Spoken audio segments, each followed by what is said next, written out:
Buenas tardes. Soy José Antonio Cortés, presidente de la Asociación de Sanitarios de Bomberos de España, de ASBE. Bienvenidos a este segundo seminario web de nuestra asociación. En primer lugar, quiero felicitar y agradecer a la organización que ha hecho posible realizar este webinar, personalizando en la coordinadora del grupo, Lucía Ruiz López, enfermera del servicio del Space del Ayuntamiento de Sevilla, así como a los demás integrantes del grupo, Adela Amor, Ru Lorenzo, Leticia Serrano y Diego Borraz. Ellos han contactado con los ponentes que vamos a disfrutar hoy y a los que quiero agradecer su predisposición y todas las facilidades que nos han dado para participar en este evento. Como siempre, agradecer a todas las empresas que siguen acompañándonos y colaborando con nuestra asociación para poder realizar y organizar las actividades previstas en este año 2023. Sin ellos no sería posible todo esto. Además, no quiero olvidarme de nuestros compañeros y amigos de ASELF, la Asociación Española de Lucha contra el Fuego, y de APTB, la Asociación Profesional de Técnicos de Bomberos, por su colaboración en la organización y difusión de esta jornada. Y, como no, agradeceros a todos y todas vosotros los que os habéis inscrito y os habéis conectado a esta sesión. Gracias por estar ahí. El tema elegido, Turquía, rescate contrarreloj. Ya ha sido tratado en numerosas actividades y jornadas, pero no queríamos dejar de lado un tema que nos incumbe y afecta, tanto a nivel profesional como emocionalmente y en lo personal. Desgraciadamente, a lo largo de la historia, siempre han existido eventos catastróficos secundarios a riesgos naturales, aunque en la actualidad se ven solapados por otros más mediáticos, como los siniestros derivados de riesgos antrópicos, motivados por la acción del ser humano, siniestros en RBQ, sanitarios, terroristas, bélicos, que todos tenemos en mente. En cualquier caso, la organización de la respuesta de instituciones, asociaciones y voluntarios está muy bien definida y estructurada en nuestro país, y los equipos de rescate también están cada vez más preparados, formados y equipados adecuadamente. En este sentido, los servicios de protección civil, las ONGs y las asociaciones de profesionales, tanto en la gestión de la organización e infraestructura como en los recursos materiales y humanos participantes en cada fase evolutiva de la catástrofe, han desarrollado mecanismos para dar una respuesta rápida, contundente, eficaz y duradera en el tiempo, hasta conseguir, en la medida de lo posible, la rehabilitación y vuelta a la normalidad del lugar del siniestro. A pesar de todo, sigue habiendo una brecha más o menos significativa entre la previsión de las necesidades de la respuesta en la fase inicial de la emergencia y la realidad que nos encontramos al llegar allí, por mucho que se estudie y prepare previamente el tema. Y fundamentalmente es debido al dispar desarrollo de la planificación de las medidas de prevención de los riesgos existentes en cada país, entre otros muchos factores. Así, el lugar donde ocurre el siniestro o catástrofe condiciona la respuesta. Hay muchas diferencias entre todos los países. Los hay que tienen más desarrollados los equipos y medios de respuesta, otros con carencias determinantes para dar una respuesta adecuada y otros que no aceptan o ponen trabas a esa ayuda. Como consecuencia de ello, la capacidad de afrontar y superar estas situaciones tiene una gran variabilidad, tanto por la nación o país como por las personas implicadas. Como profesionales de la emergencia, tenemos claro qué tenemos que hacer sobre el terreno, cómo estructurarnos y cómo desarrollar cada una de las tareas requeridas en cada momento y en cada lugar. Y nuestra vocación de servicio y motivación por ayudar no deja lugar a dudas sobre si apuntarnos en esta dura aventura o no. ¿Quién no quiere ayudar donde nos necesitan? Nadie, ningún profesional. Y desde aquí, felicitar, agradecer y nuestro más sincero reconocimiento a todos ellos que han hecho un impasse en sus vidas y han dado todo por acudir allí donde hace falta. No quiero extenderme más. Doy paso al moderador de la sesión, el enfermero y compañero de nuestro servicio, el Servicio contra Incendios de Salvamento y Protección Civil del Ayuntamiento de Zaragoza, Carlos Graciasos. Espero que disfrutéis y saquéis provecho de este seminario web. Al final de todas las exposiciones tendréis la oportunidad para hacer todas las preguntas que queráis a los ponentes, participantes. Aprovechad la ocasión. Gracias y hasta pronto. Buenas tardes.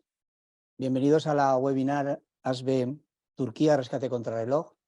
Y dentro de esta panoplia que tenemos de ponentes esta tarde, os quiero presentar a mi derecha, vuestra izquierda, a Enrique Mur Saura, jefe de mando del Servicio contra Incendios de Salvamento y Protección Civil del Ayuntamiento de Zaragoza, que va a inaugurar esta webinar a nivel de ponente con su experiencia como líder y como parte del equipo en el terremoto de Turquía. Su ponencia lleva por título Primera respuesta en un seísmo Turquía 2023. Adelante, Quique. ¿Qué tal? Buenas tardes a todos. No nos vemos, pero entiendo que algunos nos conocemos personalmente y si no es así, espero que nos veamos en otras ocasiones y podamos interactuar, ¿verdad? En este sentido.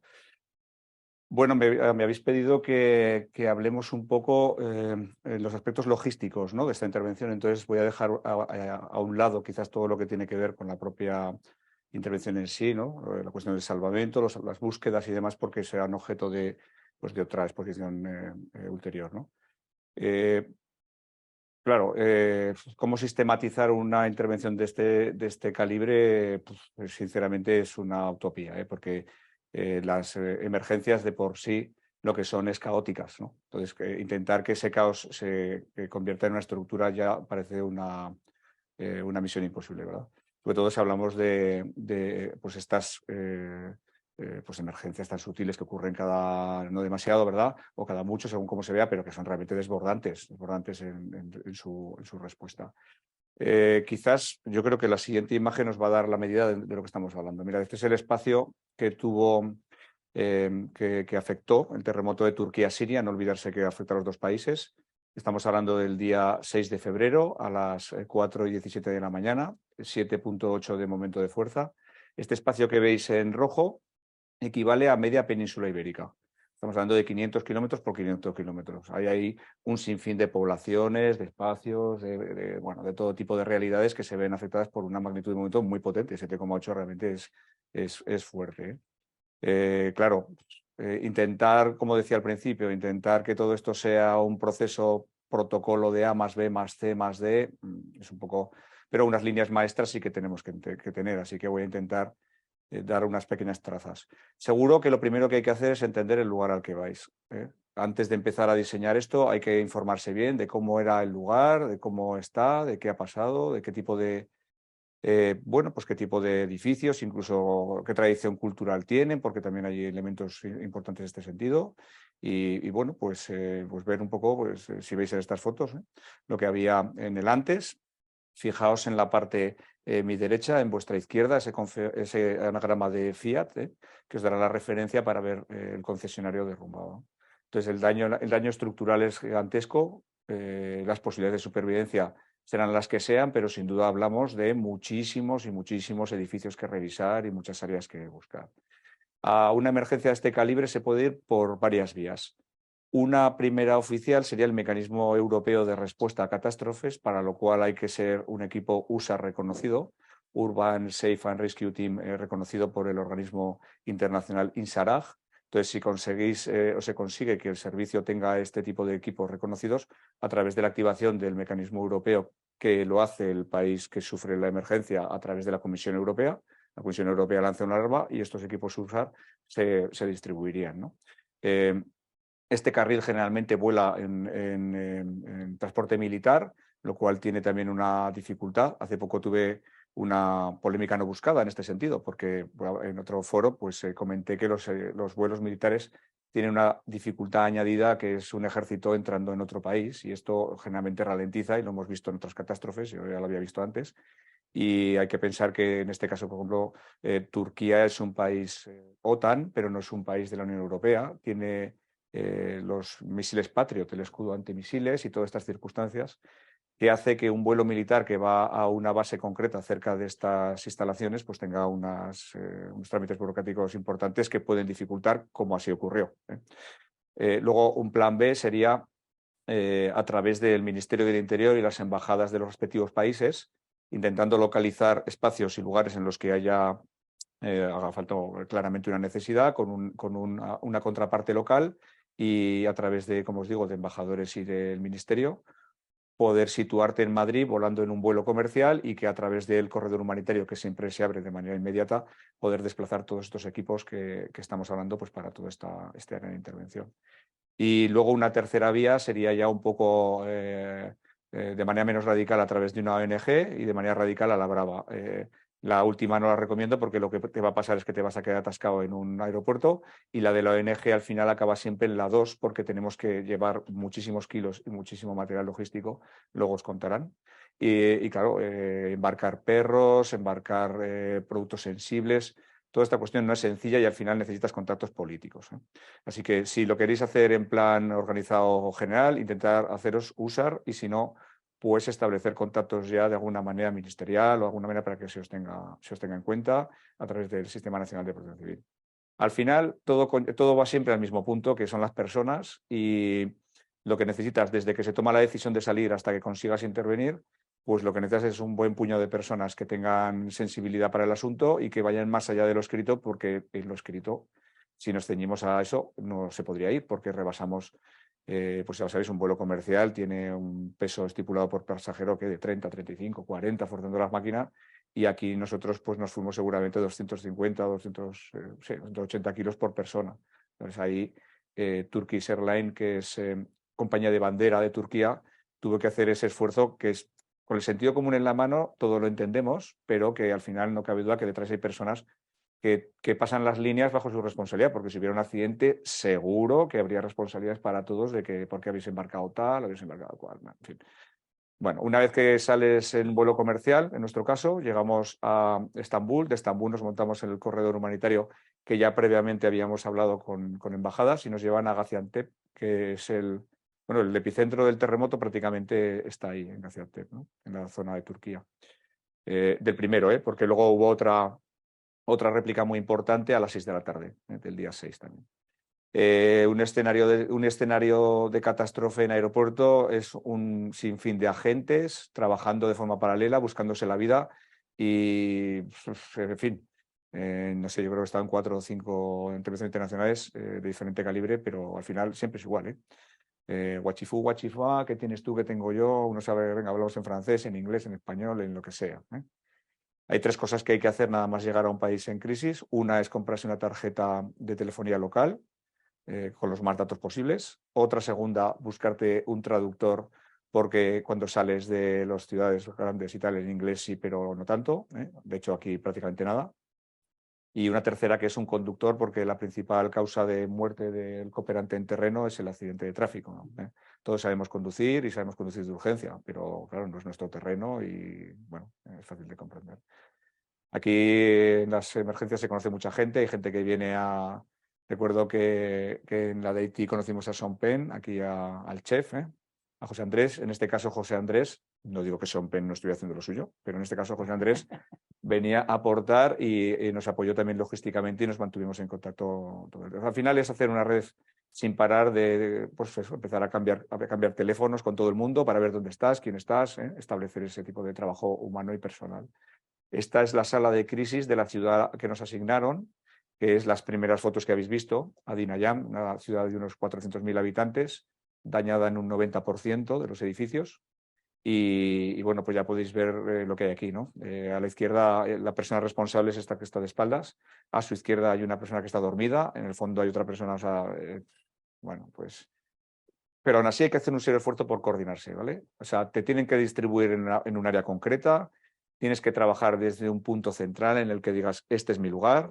A partir de aquí tienes que hacer un serio esfuerzo en comunicarte constantemente con tu país, con tu embajada, con tu ministerio, con el agregado del Ministerio del Interior, la Embajada de Turquía, que en este caso era un coronel de la Guardia Civil, que no puedo sino recordar y agradecer la disposición que tenía en todo momento para ayudarnos. Y aunque, bueno, que no haya mecanismos convencionales, pues tú tienes que trabajar de forma convencional, Estableces un punto y a partir de ahí rastreo, identificación de lugares, ya os lo contarán después, y bueno, y reportar esta información. La cantidad de trabajo es enorme. Los primeros 3 días del terremoto, fijaos, si estamos hablando de que fue el día 6, lunes, si no recuerdo mal, a las 4:17 de la mañana, la sensibilización fuerte viene a partir del telediario. Esto ya me había pasado en otra ocasión. A partir del telediario de la hora de comer es cuando viene la sensibilización fuerte por parte de las autoridades que tienen que bueno, pues autorizarnos, ¿no? Para salir, y esa mitad de tarde con el segundo seísmo y con las imágenes ya de la superdestrucción, ¿no? Cuando la sensibilidad ya es total y se empieza a hablar de bueno, pues vamos para allí, ¿no? ¿Qué te llevas a un sitio así? Pues evidentemente tienes que ver lo que vas a necesitar para el salvamento. Importante entender, si es un país como Turquía, qué herramientas y qué material puedes encontrar allí. Si te vas a Filipinas no es lo mismo, si te vas a Haití es diferente también, si te vas a Perú lo mismo. Entonces tiene que ser una intervención personalizada, teniendo en cuenta las características del destinatario, sin duda. Paradójicamente, quizás esta emergencia nos engañó un poco en el sentido de que pensábamos que habría mucha más emergencia sanitaria que la había, ¿eh? No me malinterpretéis, había una emergencia sanitaria muy importante, pero quizás se movieron rápido los turcos e intentaron desplazar pronto a los heridos, aunque evidentemente había, bueno, había por todos los lados, claro, sin duda, ¿no? Pero a priori podría parecer que el contingente tenía que llevar una cantidad de material sanitario, pues a lo mejor más importante, ¿no?, de lo que luego, porque nunca puedes calibrar bien los medios de los lugares. Pero desde luego ni se os ocurra manejar listas de material estipuladas. O sea, hay que hacer como sea por hablar con alguien que esté allí y que te cuente de lo que estamos hablando, de que, bueno, pues qué posibilidades de supervivencia. Recuerdo que veíamos las imágenes de los edificios y llegamos a la conclusión de que sí que habría huecos de supervivencia y había posibilidades. Como vosotros sabéis mejor que yo, que sois sanitarios, el hecho de que gran parte del día estuviese bajo cero, eso facilita las posibilidades de supervivencia de cara a grandes hemorragias y a situaciones de este estilo. Los perritos, los pobres, pues también sufrían lo suyo, ¿no?, en el día a día. Y bueno, se puede hablar de que los podemos proteger con unos patucos y tal, pero al final se los quitan, ¿eh? O sea que por ahí los animales están a lo suyo, que es buscar, y para ellos es una actividad, nos lo contarán luego los guías caninos, ¿verdad? Es una actividad frenética, ¿no?, y instintiva, que tampoco puede ser de otra manera. Bueno, a ver, más aspectos logísticos. Dormir, comer, beber y todo esto en los 3 primeros días de un terremoto. En los 3 primeros días de un terremoto, la movida es ponerte donde te digan, en el centro, montar un campamento de campaña en el que no se duerme. Aquí se está 24x3 o por 4. Si te cansas mucho, paras 2 horas, sales a relevos. Los trabajos para realizar los butrones, pues en este caso no fue hiper sofisticado, pero pueden ser realmente agotadores. Puede costar, estoy recordando otro que hicimos que nos costó 36 horas hacer el tubo, que esto lleva su aquel, pero es fácil entender que el tiempo corre a favor o sea, en contra, perdón, ¿no? En contra, ¿no?, del superviviente, y que no podemos. Entonces, bueno, pues eso, que me canso, me voy un rato a la tienda, como algo, bebo, descanso un par de horas. He intentado el responsable del equipo, en este caso un servidor, tiene que generar unos relevos coherentes para que eso vaya funcionando. Y bueno, pues localizar espacios, localizar sitios. Importante también trabajar con listas de familiares y de personas que en esos círculos concéntricos que vamos abriendo, como os decíamos, ¿no? Ahí hay que hacer un trabajo de marcas internacionales, un trabajo también de logístico, de situar cuántas personas se echan en falta, en cada vivienda. No quiero dejar de decir esto en los últimos minutos que me quedan. Pensad que entráis es un escenario traumático serio, un escenario traumático que, como las personas, los colectivos reaccionan de la misma manera. Entonces van a pasar las mismas fases del duelo. En un primer momento vamos a estar en esto no me está pasando a mí, ¿eh? Y en esas primeras 24, 48, 72 horas, sin duda, estamos en mi familiar vive, mi familiar tal. Por favor, seguir buscando, que tiene que estar allí, que me acaba de llamar, que me acaba de enviar un WhatsApp, que sí, que sí, que sí. Oye, enséñame el teléfono, no te lo van a dar porque estamos en esa distorsión, ¿no? Si recordáis también, en la siguiente fase se vio muy clara aquí en Turquía, que fue la fase del enfado, ¿no? Sabéis que primero se niega, luego, bueno, pues esto, culpabilidad total, que fueron los constructores, unas detenciones generales de tal, y luego el país entra en una especie como de depresión, ¿no? Nos imagino que en este momento estarán en ello, porque nos consta que la atención sanitaria y logística diaria humanitaria de los afectados está todavía muy atascada. Entonces, bueno, también es importante crear equipos multidisciplinares de todos los agentes que estén trabajando en terreno. Aquí veis rescatadores turcos, españoles. El de la izquierda con el gorro verde es nuestro traductor, que fue algo más que un traductor, porque nadie tiene todo, es imposible llevarse todo, y los de allí tampoco tienen todo, ¿eh? Entonces, al final, pues hay que intentar entenderse, trabajar en equipo, hacer logísticas equilibradas y ser conscientes de que no vamos a poder llegar a todo bajo ningún concepto, que probablemente en alguno de los edificios que nos hayamos ido descartándolo podría quedar vida, no cabe duda. Ese tipo de cosas hay que saber gestionarlas, pero no puedes atascar los medios en un lugar en el cual no hay indicios por el mero hecho de que a lo mejor pues los familiares te estén diciendo que sí, que lo hemos escuchado, que lo hemos escuchado. Una vez explorado, una vez valorado, una vez calibrado, no deja de ser como cuando en una reanimación pues hay que determinar que ya está, ¿no? Que ya está y que hay que parar y que hay que seguir. Y probablemente no, seguro, esto es lo más difícil de lo que nos toca hacer en una intervención de estas, porque esto te lo llevas para siempre, ¿eh? Bueno, estamos en tiempo. Si tuvierais alguna duda, detrás también vienen mis compañeros que os explican detalles más concretos y os agradecemos mucho la confianza, ¿no?, de poder contaros esto, ¿eh? Gracias. Muchas gracias, Quique. Como siempre, clarificador tu mensaje y directo a la intervención y al corazón, porque evidentemente muchos de los problemas que os encontrasteis, tú los has vivido en otros siniestros similares que has tenido a lo largo de tu historia profesional. Pues nada, agradecerte tu comunicación, tu presencia y bueno, ya atendremos luego tus respuestas a través de tus compañeros. Gracias.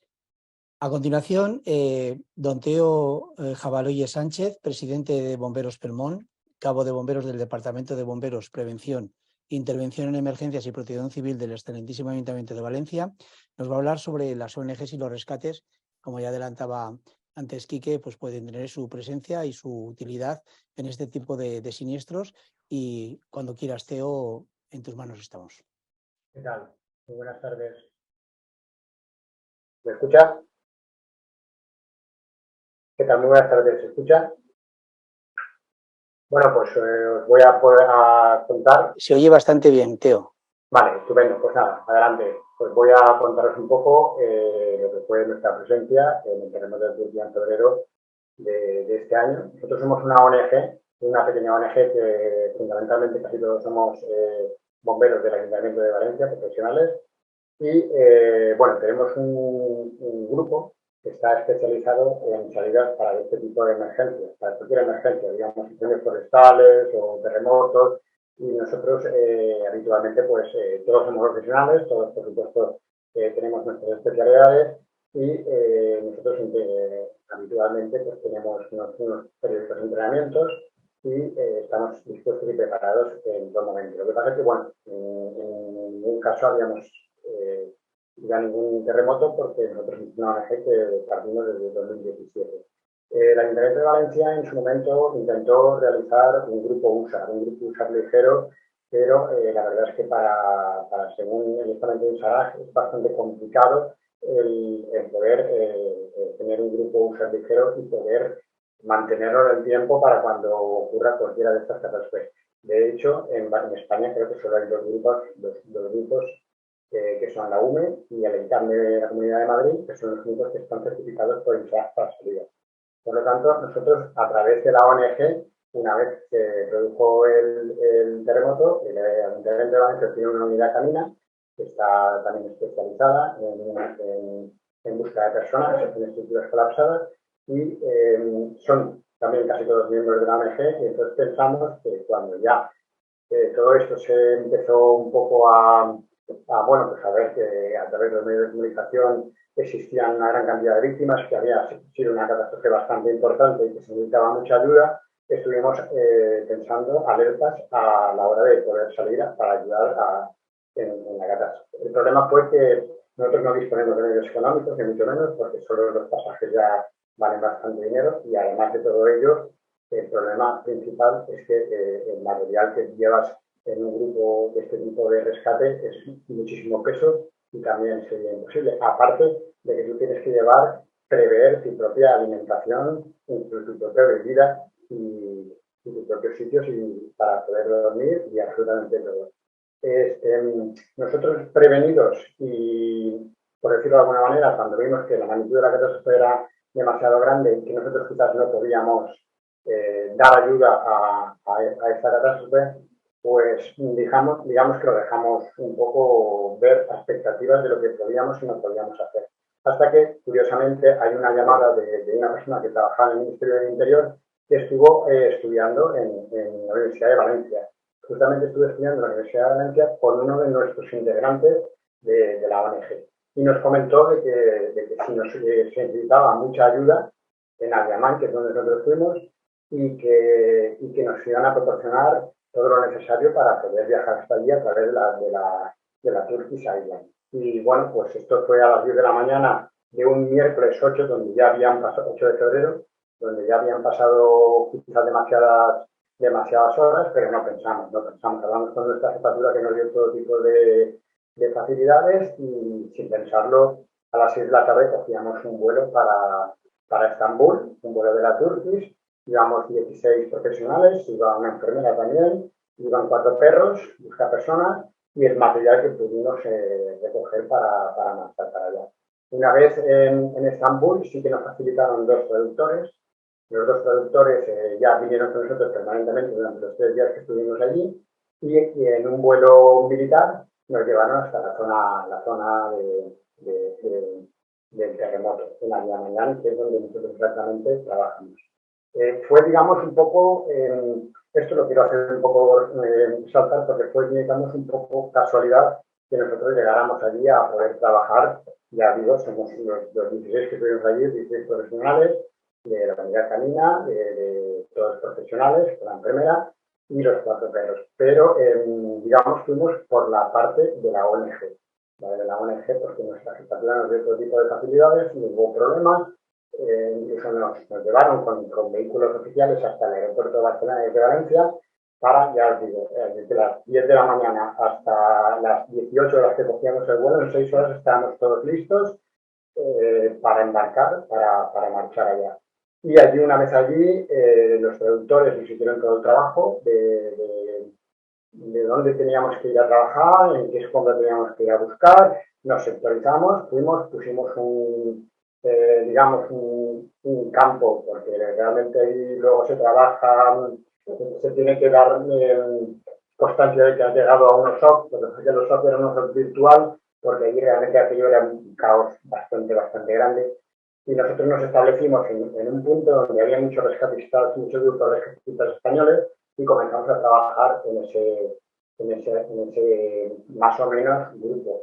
El problema que nos encontramos principalmente que a través de los traductores, que ellos hablaban perfecto español, ellos recibieron una llamada de dónde nosotros teníamos que marchar. Al principio nosotros no pudimos encontrar ningún vehículo, luego nuestro radio de acción era bastante limitado y además con herramientas pesadas. Al final teníamos que partirnos y buscar un poco escombros donde presuntamente habían escuchado signos de vida. Teníamos que partirnos y buscar 2 perros con algunos rescatistas, marchar para allá, y otros 2 perros con otros rescatistas, marchar para otros lugares. En ese aspecto había bastante caos, incluso nosotros estuvimos trabajando en lugares donde, bueno, pues ya puedo decir, habían pasado perros en otros momentos y ya se había un poco, digamos, mirado el sitio. ¿Vale? Después de intentar buscar todos estos lugares donde ya los perros habían pasado, ya lo que buscamos es algunas zonas más alejadas porque ya os digo que justamente la zona estaba bastante masificada de gente, de rescatistas españoles. Y en esa zona sí que encontramos, pero no, encontramos bastantes cadáveres que ya nosotros no los sacábamos, sino ya los sacaba la gente de ellos, y comenzábamos a volver a buscar en otros puntos. Nosotros estuvimos allí en concreto 3 noches y bueno, pues nosotros nos llevamos nuestra comida, nuestra propia comida, aunque hay que decir que allí cuando nosotros llegamos ya había bastantes zonas donde repartían comidas, el ejército turco estaba repartiendo comida, había también mucha, digamos, la protección civil que se ve aquí en España, allí también repartían mucha agua y no hubo demasiado problema para encontrar pues alimento ni nada, a pesar de que nosotros ya llevábamos nuestras propias tiendas de campaña, nuestros propios socos de dormir, aunque realmente allí sí que nos pusieron una especie de carta, una carpita grande donde todos dormíamos en la misma carta por turnos y además, bueno, para nosotros los valencianos, pues la verdad es que hacía bastante frío, a -3, -4 grados en la madrugada y bueno, tuvimos también suerte de que nos repartieron mantas y que había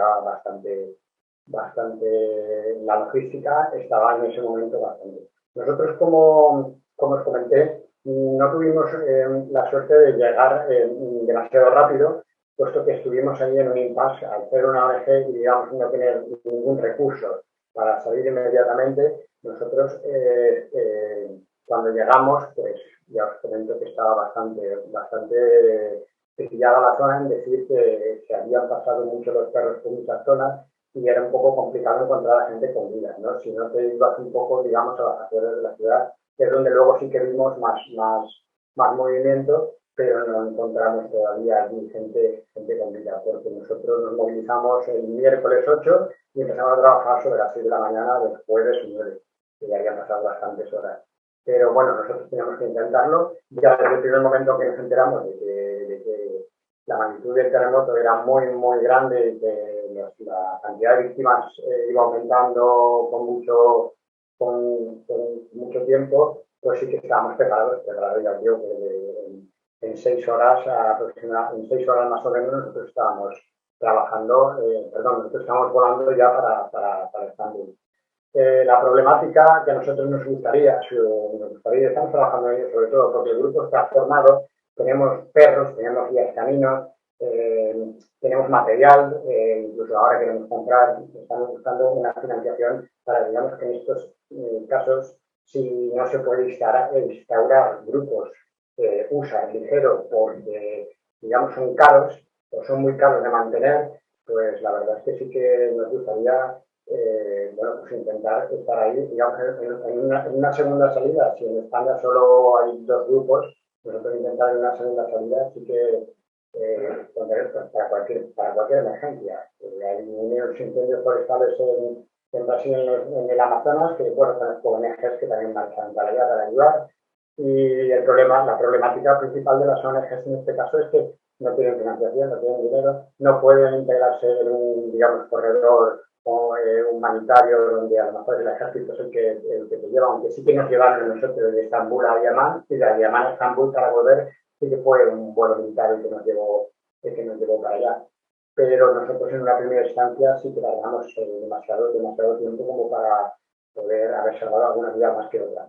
Y eso es una problemática que las ONGs tienen en el momento que nosotros, bueno, pues por una casualidad de un amigo que estudió aquí en Valencia y que tiene otro amigo que está trabajando allí en el Ministerio del Interior, pues nosotros pudimos marchar allí a ayudar.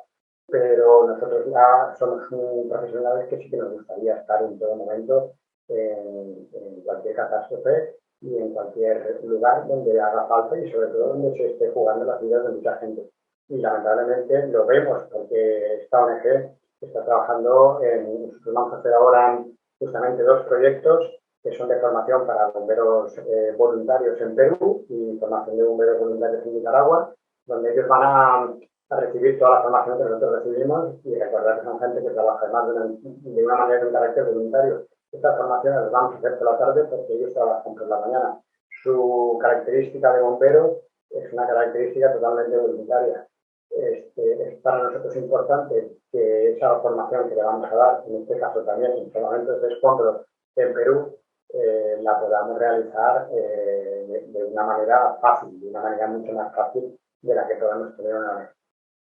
Esta es un poco la historia que les cuento a ustedes de cómo trabajamos nosotros y cómo trabajamos. Ya digo que para los servicios, yo pienso que el servicio del Ayuntamiento de Valencia, como cualquier otro servicio, o el Consorcio Provincial de Valencia, también hay otra ONG aquí en Valencia, que es el IAIE, que ha trabajado y tiene mucha experiencia también en terremotos, pero cualquier servicio sé que ya es bastante complicado digamos, el armar su servicio, el trabajar su servicio como para tener cualquier otro dispositivo como un grupo user ligero y que además esté certificado por INSARAG, que además es complicado, porque trabajar es un estamento que lo pone complicado.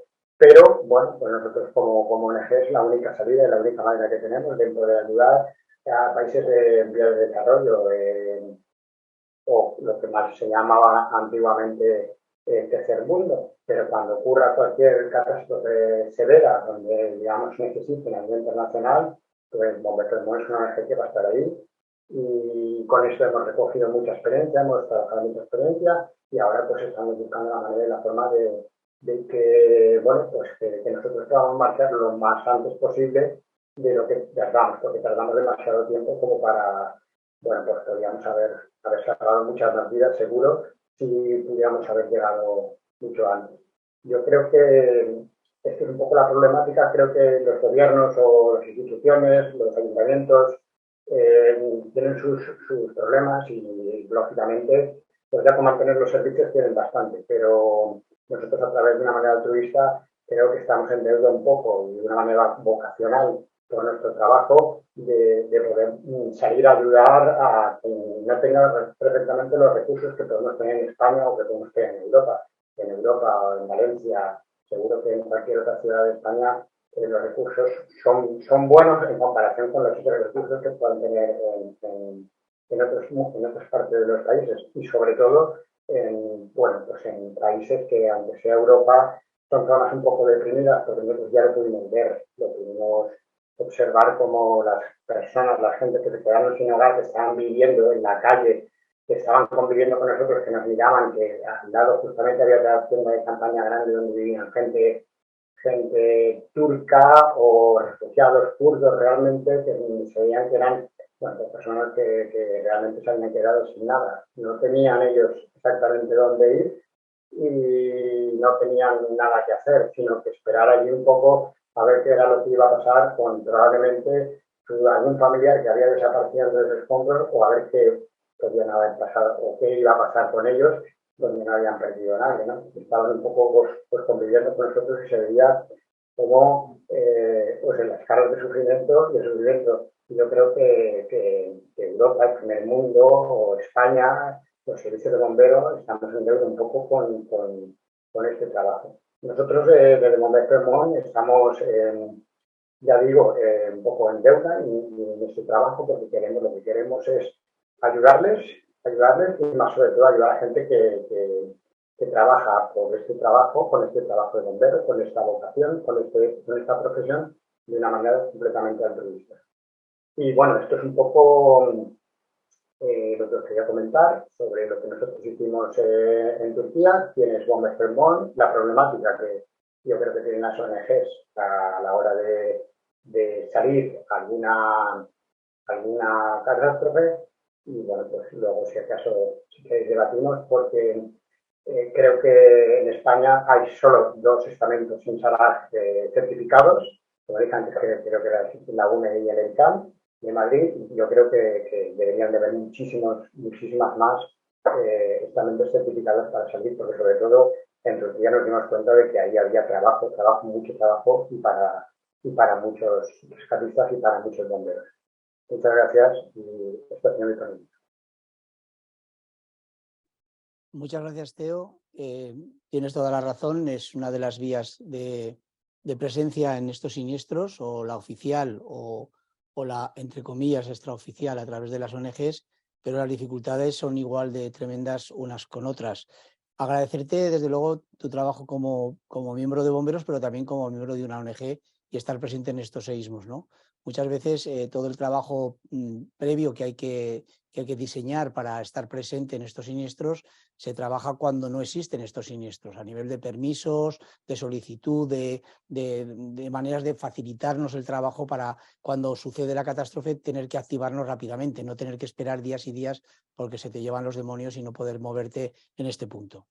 A continuación, don Leandro Marín Barrios, que la presentación la ha hecho junto con Julián Hidalgo, que ha hecho la presentación con Leandro Marín Barrios, nos presenta la actuación de las unidades caninas en seísmos, que son bomberos integrantes de la unidad canina del rescate del Servicio de Prevención, Extinción de Incendios y Salvamento del excelentísimo Ayuntamiento de Sevilla.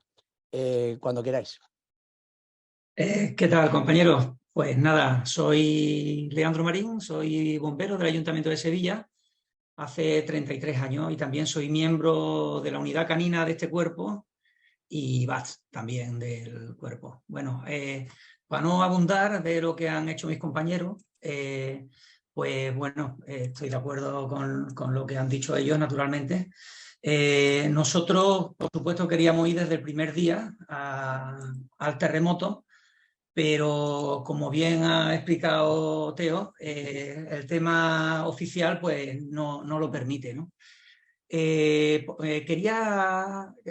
como ha dicho Enrique, estoy totalmente de acuerdo, que, el cómo, el dónde y el por qué en un terremoto creo que tiene una importancia muy grande y quería, vaya, me he pasado, quería comentaros el tema de las réplicas. La hora, importante, las 4 de la mañana, mucha gente en casa, y si es las 4 de la tarde pues no tiene nada que ver.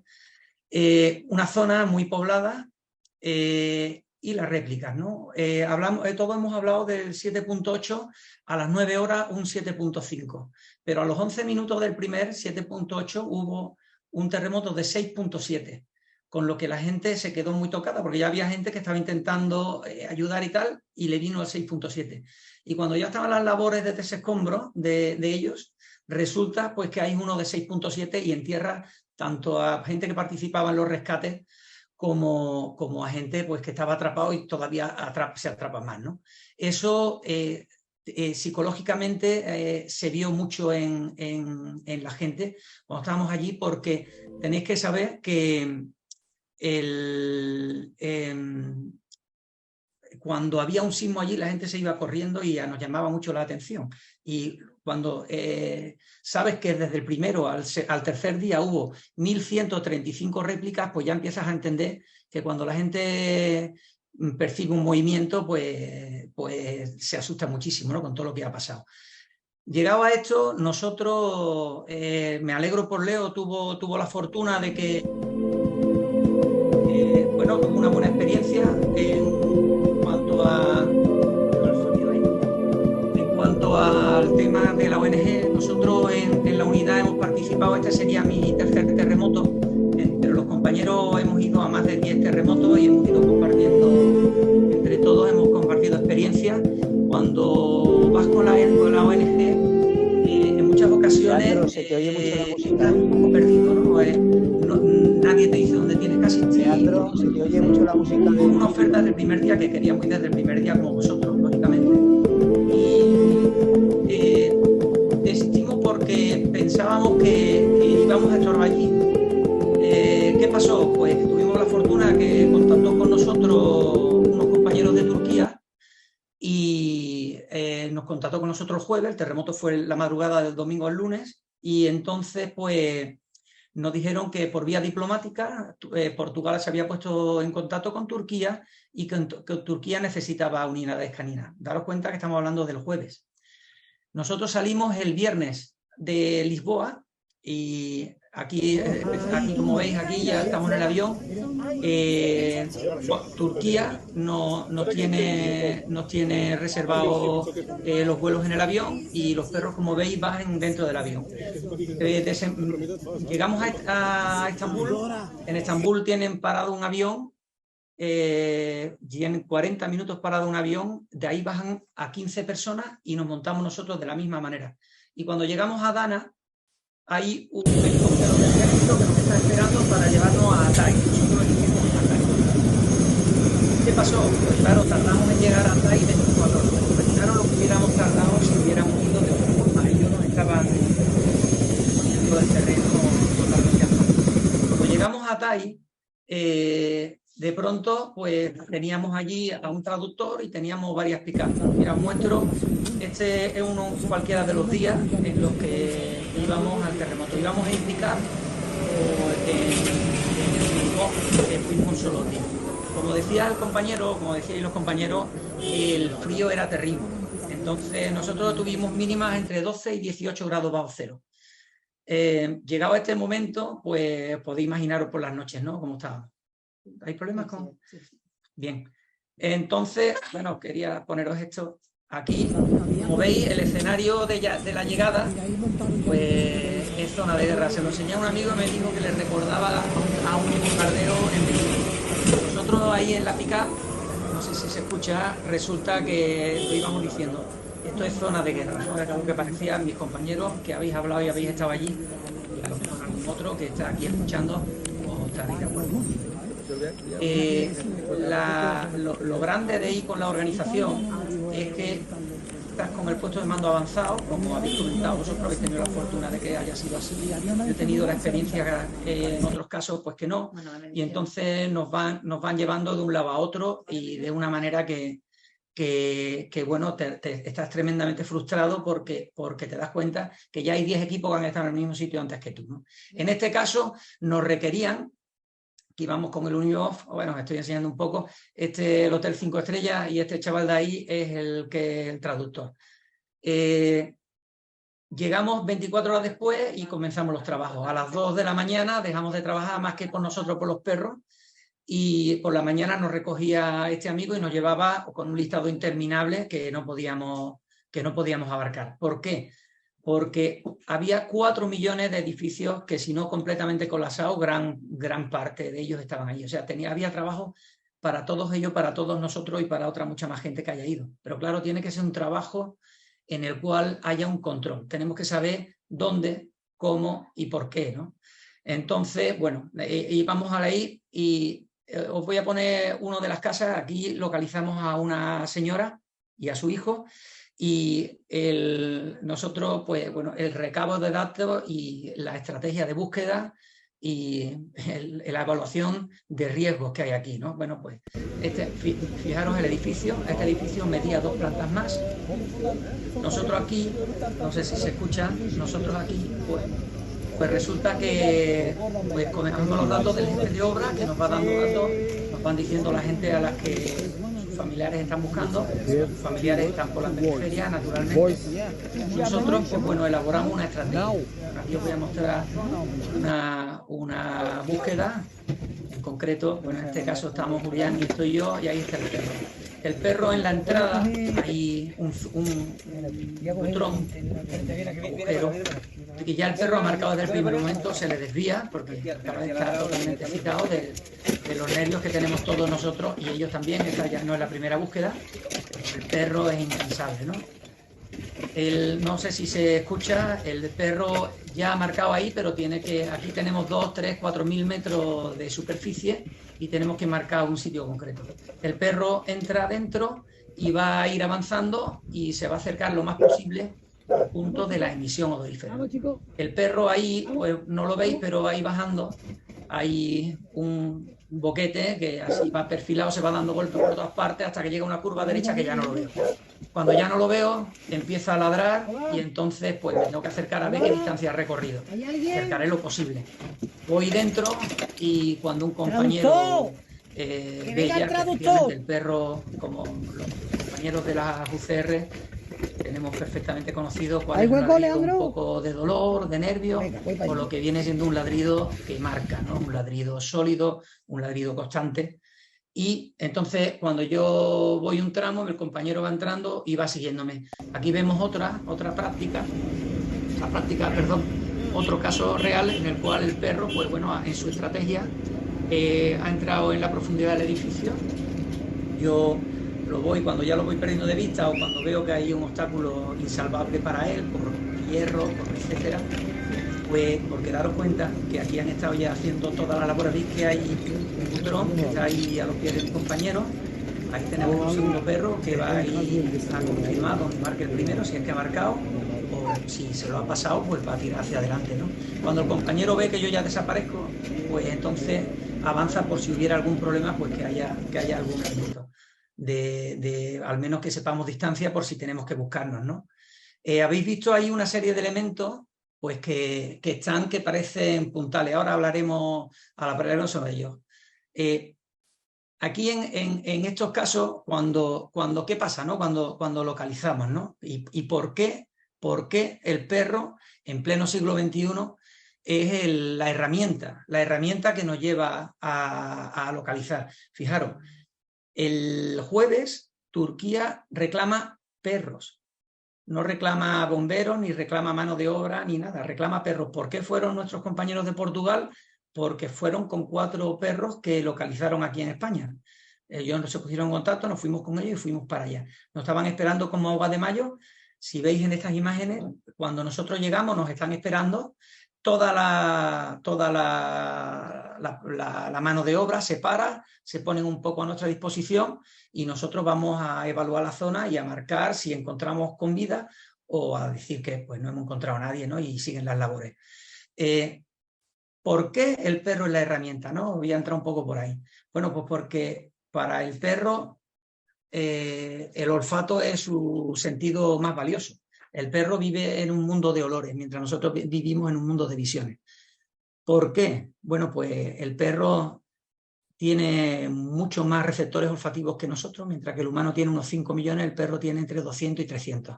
Mientras que la superficie de un ser humano, la superficie donde el cerebro procesa los olores, si la desplegásemos, ocuparía 10-15 centímetros, en un perro ocuparía 1,5 metros. Si la nariz de un ser humano es infinitamente inferior a la nariz de un perro, ¿no? ¿Por qué? Pues porque tiene una serie de pliegues, esos pliegues tienen unas mucosas y esas mucosas captan esos olores. Luego, fijaros, la nariz del perro es bidireccional, respira en un sentido y tiene otras 2 salidas cuando expira, de manera que él olfatea de manera ininterrumpida. Es capaz de aspirar con la nariz 5 veces por segundo, fijaros, ¿no? Entonces, esta maravilla de la detección olfativa es la herramienta estrella. Por eso, 6 días después, nos llaman todavía. Ahí como Teo y como Enrique han estado comentando, muchas veces llegamos y los familiares están queriendo que nosotros busquemos a sus seres queridos, lógicamente, porque son sus seres queridos, ellos no van a desistir jamás. Nosotros elaboramos una estrategia, aquí vemos un edificio que está colapsado por completo y yo decido dónde va a ir el perro a trabajar y dónde no. Mientras tanto, están todos ahí. Mi perro va a tener un comportamiento, va a marcar o no, y luego va a haber un segundo perro que va a confirmar lo que hace mi perro, como antes os he comentado. ¿Qué es lo que pasa? ¿Qué es lo que pasa cuando encontramos un perro? Luego hablamos cuando encontramos una persona. Luego hablaremos de lo que pasa cuando no encontramos a nadie. Las 2 situaciones generan en nosotros una gran responsabilidad y, por tanto, niveles de cortisol muy altos y un gran estrés. ¿Por qué? Bueno, pues os voy a mostrar aquí una serie de fotos desde el mismo sitio. Aquí localizamos a 13 personas. El perro, aquí pondré una serie de... Estos son trabajos de Butroneo. Mis compañeros, muchos de ellos sonarán, y para los que no, pues os lo muestro un poquito, ¿no? Esto, por más que digan que los edificios de Turquía pues estaban mal hechos y tal, muy bien, Enrique estaba comentando que hay que buscar un culpable, ¿no? Siempre. Y yo no digo que estuvieran bien hechos, pero os aseguro que eran muy duros, muy, muy duros. Entonces, aquí veis, un butrón es un edificio que ha caído en cono, está colapsado por completo, y una vez que los perros han triangulado un poco las señales, ahí encontramos 3 puntos donde los perros estaban marcando. Era un edificio de 9 plantas que había colapsado por completo, y entonces nosotros teníamos que ir empezando a ir por estratos. Esos son los forjados, ¿no? Cada forjado que veis es una planta. ¿Veis? Aquí estamos en la planta más alta, sería la 9ª, el chaval del casco verde estaría en la 8ª, y así tenemos que llegar hasta la 1ª planta. A veces entre un forjado y otro hay prácticamente nada, está colmatado, y luego entre unos forjados y otros pues hay mucho espacio. A ver si los vídeos se pueden. Lo que tenéis que valorar aquí es la tremenda dificultad que tienen las labores de trabajo aquí. Una dificultad tremenda. Son muchas horas de trabajo. Entonces, el nosotros dar una señal que sea estéril, o sea, buscarnos, pues supone trabajo de muchas horas. Nosotros cada vez que le das se para perdón. Nosotros, si vais viendo, la dificultad es tremenda, y equivocarnos aquí pues supone muchas horas de trabajo. Las personas que localizamos, ninguna de ellas logramos sacarla en menos de 24 horas. Y también deciros, no le vimos la cara a nadie de las personas que logramos sacar, porque nosotros estábamos para marcar, salvo en este caso que localizamos 13 personas, y diréis, bueno, ¿cómo sabíais que había 13 personas? A partir del segundo día el ejército se puso con nosotros. Había un señor que estaba pendiente nuestra y nos dijo que llamásemos si encontrábamos a gente. Entonces llamamos y el ejército trajo un aparato que detectaba temperaturas en estructura y tal. Ellos, después de mirar en varios puntos, tabularon que había 13 puntos más calientes en el resto, y de ahí 2 días más tarde nos enteramos lo de las 13 personas.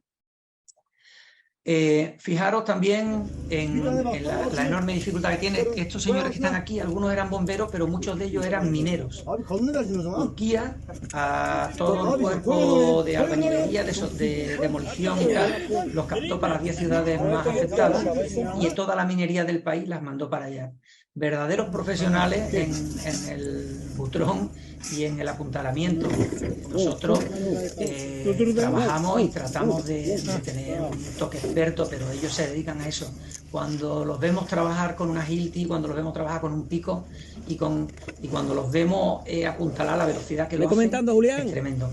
Veis aquí el compañero, cuando llegamos entre un forjado y otro, bueno, pues tenemos que hacer el barrido a ver si lo tenemos a derecha o a izquierda, porque hemos ido de arriba abajo, de derecha a izquierda.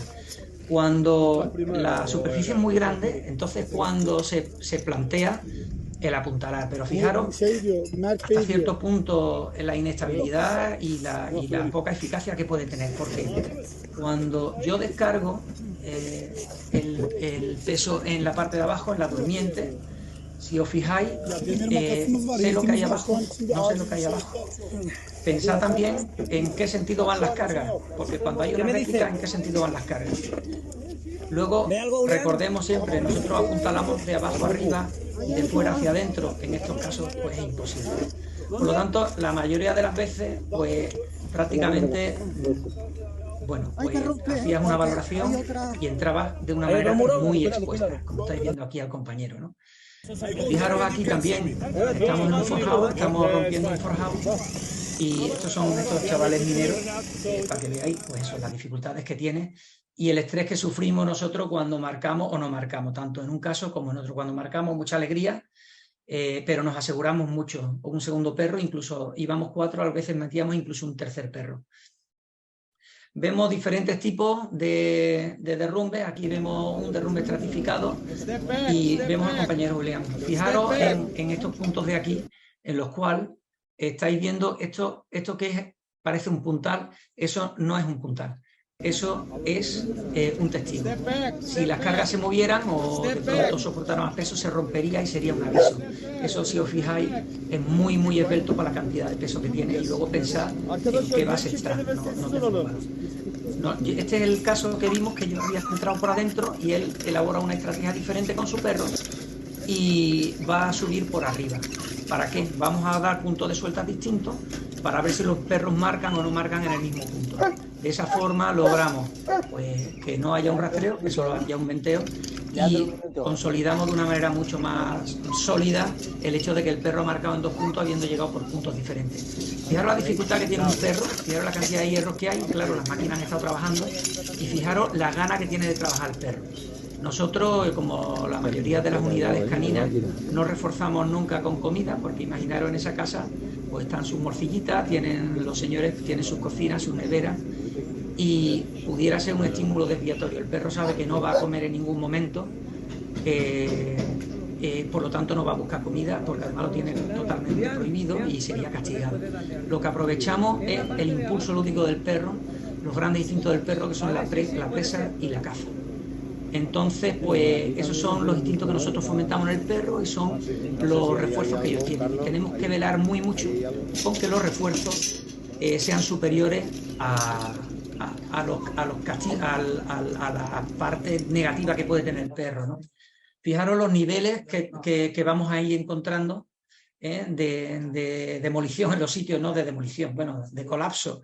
Aquí tenemos no hay un puramente estratificado, no hay un puramente colapso total, ¿no?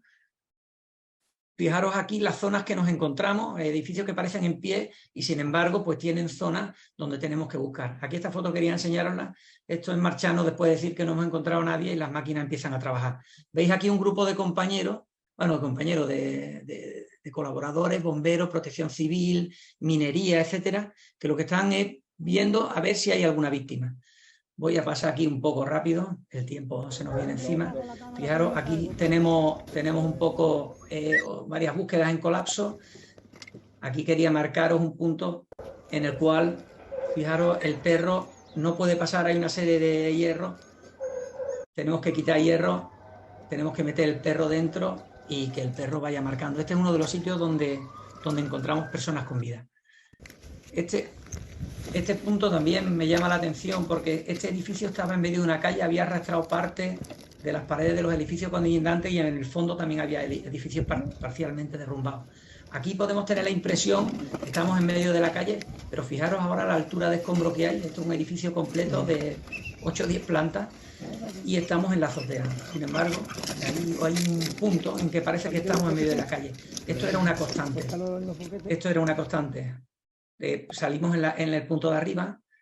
Aquí un poco para que veáis, aquí están los familiares esperando con las máquinas generadoras y estamos viendo un poco, ellos todos esperando a ver si encontramos familiares o no.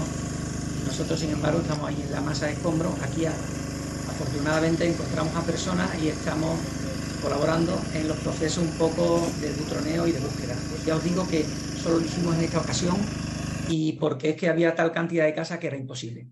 Aquí vemos un vuelco lateral también, en el cual pues aquí localizamos a un bebé de 7 meses. Fijaros la complicación, ¿no?, que tiene el acceso a la búsqueda de estas personas. Bueno, se me ha agotado el tiempo. Aquí quiero enseñaros una serie de puntos en los cuales pues hemos estado trabajando. Veis aquí, estos tampoco son puntales, estos son testigos, pero la gente ha estado entrando por ahí y bueno, pues por lo menos que se le pueda avisar, oye, salte de ahí, ¿no? Aquí vemos un trabajo de una planta totalmente colapsada, un perro pues que va trabajando en la parte interior. Le estamos dando orden de búsqueda y si es posible, en este vídeo de aquí, vale, voy a perdonar. Fijaros aquí la tremenda dificultad que tiene cuando estamos ya hemos bajado varias plantas. La correa. Fijaros, tenemos que hacer una escalera con la gente en la cual vamos bajando al perro como vamos pudiendo hasta que llega al punto más bajo y allí tiene que buscar tanto en horizontal como en vertical.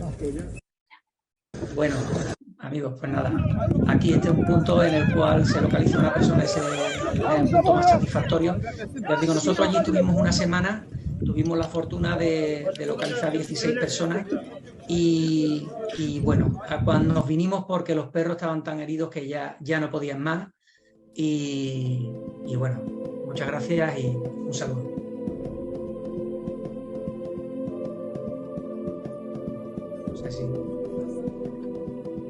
No sé si me dais tiempo todavía. Igual tenía que haber...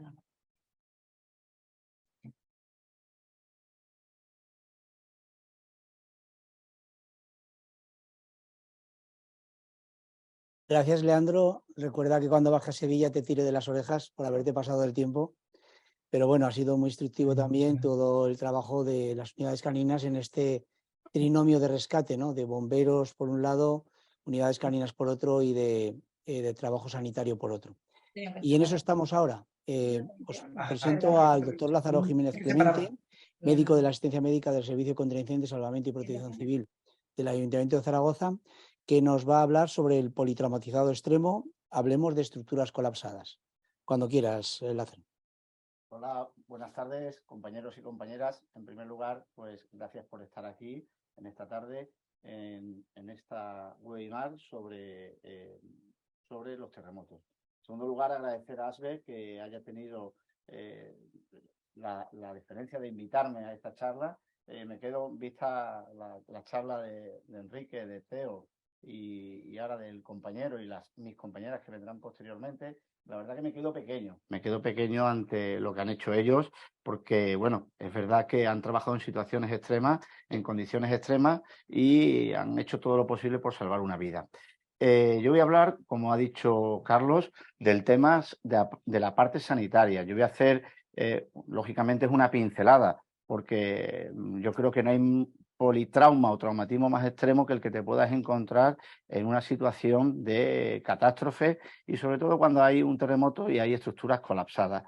Para empezar mi ponencia, ¿vale? O mi charla, quiero unas palabras de Mahatma Gandhi que decía: la salud es la salud el bien más preciado y no el oro o la plata. Cuando ocurre un desastre como estas características, un terremoto de esta magnitud como lo que ha ocurrido en Turquía, da igual que seas rico, que seas pobre, que seas humilde, porque te va a afectar igual. Y nosotros, los sanitarios, igual que los rescatadores, luchamos por salvar esas vidas, sea donde sea. Entonces, como veis, habéis visto la imagen que ha puesto nuestro último compañero, la alegría cuando se salva una vida sin saber si es rico, si es pobre, si es alguien importante o no, es una vida. Bueno, yo lo que he hecho ha sido una revisión bibliográfica de todo lo que hay publicado al respecto en coincidencias sanitarias, ¿vale? Esto he puesto las que son más significativas, hay mucho más, ¿vale? Pero bueno, las lecciones aprendidas sobre el terremoto de Java, experiencia que tuvo SAMUR Protección Civil en el terremoto de Haití, manual de la Organización Mundial de la Salud sobre la patología en los terremotos, lecciones y recomendaciones del Ministerio de Salud Pública de México en la asistencia sanitaria en terremotos, el manual de PHTLS, la 9ª edición, ITLS y Save the Children, cómo afectan los terremotos a la población infantil. Bueno, el terremoto de Turquía ha sido uno más. Llevamos sufriendo este tipo de siniestros y desde hace muchísimo tiempo. Y desde hace mucho tiempo se están haciendo lecciones aprendidas o charlas que nos sirven de feedback para el aprendizaje, para posteriores asistencias, mejorar y aumentar la supervivencia. 2006 tenemos el terremoto de Java, 2007 el terremoto de Perú, 2008 tenemos el de Sumatra, 2009 el de Pakistán, 2010 hubo 2 terremotos. Uno fue el más llamativo, el de Perú, pero perdón, el de Haití, disculpar, pero también tuvimos otro en México. Y ahora, el 2023, hemos tenido el terremoto de Turquía. Bueno, para poder entender la patología hay que saber desde el punto de vista sanitario, ¿vale?, en qué fases es la respuesta a los desastres en cuanto a terremotos. Ya fueron descritos hace varios años por Eric Inouye y otros autores, bueno, han hecho referencia a ellas. Tenemos el periodo de inactividad, que no es más que el periodo donde ha habido una catástrofe, un desastre en zonas donde suele ser epicentro de terremotos, ¿vale? Y pues es la fase entre un desastre y otro, ¿vale? Que eso sirve para hacer un estudio de impacto de zonas más peligrosas, tomar medidas preventivas. Después está la fase predesastre, que es la fase de aviso. Es cuando empiezan a haber pequeñas réplicas de un terremoto o temblores de tierra en proximidades de zonas de catástrofe. La fase de impacto, que es la fase donde ocurre el terremoto, en este caso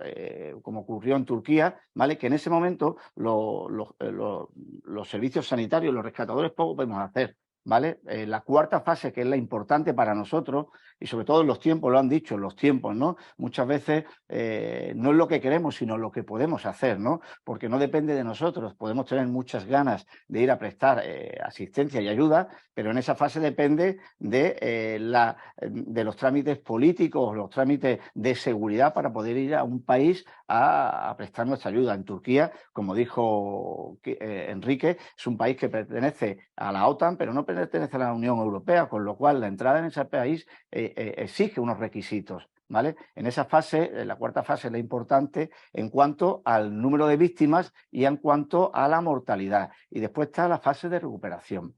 Yo me voy a centrar en la patología de la fase de rescate, y en la patología que nos vamos a encontrar, podemos encontrarnos en la fase de recuperación si llegamos a una fase más tardía, ¿vale? Bueno, cuando ocurre un terremoto se ocurre un impacto sobre la población, ¿vale? Y está clasificado este tipo de impacto en 4 tipos, ¿no? Tipologías. Tenemos los afectados, lógicamente afectados, la palabra lo dice, toda persona que se encuentre en la zona del terremoto es un afectado, ¿vale? Las personas sin hogar, es decir, habéis visto el terremoto, las imágenes que han puesto. Yo no pongo imágenes porque las que han puesto mis compañeros muestran más que suficiente el horror que te encuentras cuando vas a un país de estas características. Son personas que se han quedado sin hogar, lo ha dicho Enrique, lo ha dicho el Teo también.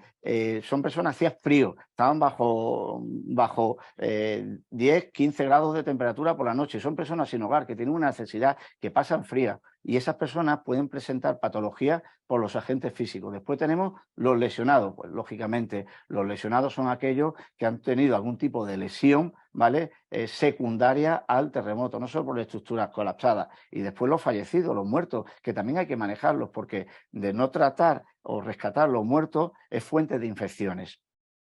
Bueno, con respecto a la etiología de las diferentes lesiones que nos encontramos, ¿vale? Estoy hablando, todo esto siempre puede haber excepciones por la orografía, por las condiciones climáticas, por la fauna que tenga la zona, ¿vale? Pero esa es los 5 agentes etiológicos comunes en los últimos terremotos, los terremotos que yo he comentado, tras hacer una revisión bibliográfica de las publicaciones y de las lecciones aprendidas. Bueno, traumatismos múltiples, ¿vale? Asfixia, habéis visto las estructuras colapsadas, es decir, se crean zonas donde entre el polvo, el calor, el frío y la falta de oxígeno facilita situaciones de hipoxia y de asfixia, quemadura. Hay muchísimos casos de quemadura secundarios al derrumbamiento. ¿Por qué? Porque si en los edificios hay gas, hay gas, pues lógicamente puede haber una explosión. También hay combustibles, ¿vale? Si ocurre en una gasolinera, pues hay casos de quemadura.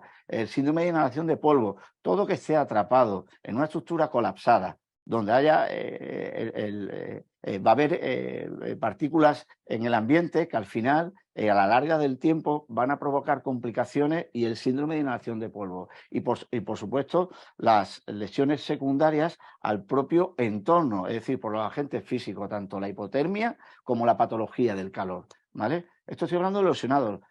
Con respecto a los traumatismos, me centro ahora en la primera parte, que serían los traumatismos. Fijaros, los traumatismos más importantes, siempre pensamos en el politrauma extremo, ¿no? Los hay, evidentemente, pero fijaros, el mayor volumen son lesiones menores, traumatismos menores, que suelen ser heridas de diferentes índoles, ¿vale? Que implican, si es posible, hay que resolverlas in situ para luego para que no se saturen las estructuras sanitarias que queden en pie o los equipos médicos que monten un puesto sanitario, ¿vale? Si podemos hacer una sutura y una cura definitiva, debemos de hacerla in situ.